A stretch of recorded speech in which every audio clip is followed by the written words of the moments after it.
Before starting any kind of weight training routine, it's important to do some light cardiovascular work, something like a recumbent bike, elliptical machine, or walking on a treadmill. The goal is not to push the intensity too high, it's just to get warmed up and ready to go for your upcoming workout. Before a leg day or a lower body focused session or a full body workout, I recommend starting off with some back stretches with the cat cow. So arch that back, look up, round the back and look down. Keep those arms straight the whole time. And then go into some thoracic rotations. So reach through and pull across, up and out to get that mid and upper back loosened up. 2 sets of 10 to 12 each way is advisable for these. And then a lower body warm up that is always a good one to do is just some body weight squats, feet about hip width apart.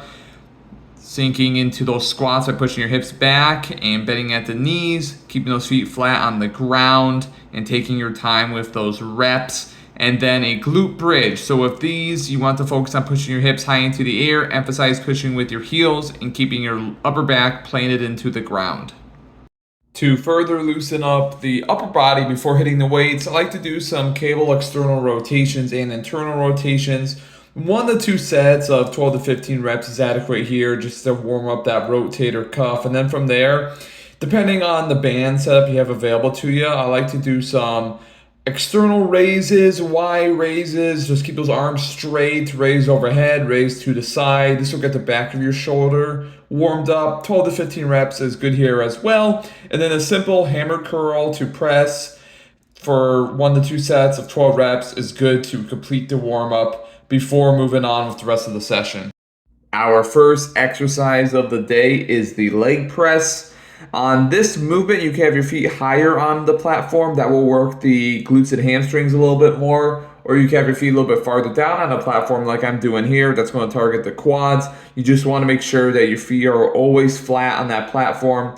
That way, the muscles are getting all the work done and your joints are not, right? So this keeps us injury free.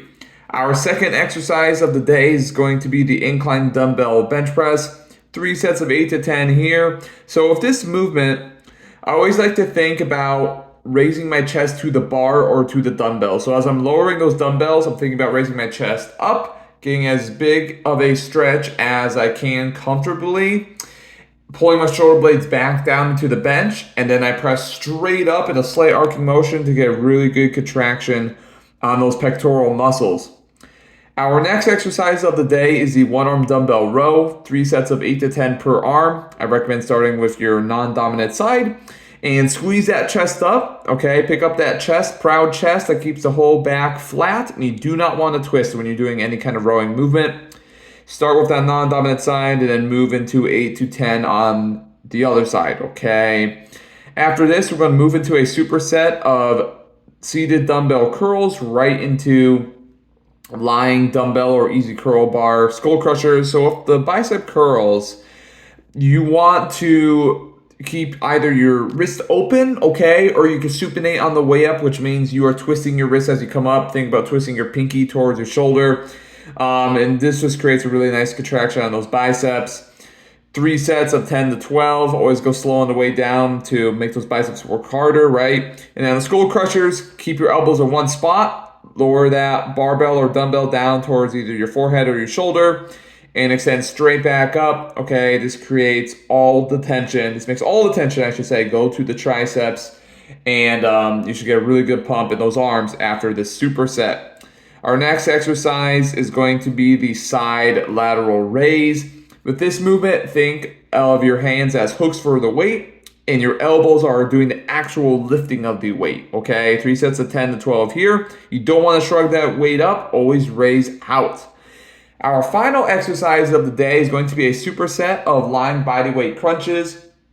With crunches, you want to pick up your upper back and push your low back into the ground. This creates a really good contraction on those abs. And then you could do the variation where you have your feet on the ground, or you can elevate your legs like so. It's just a matter of personal preference.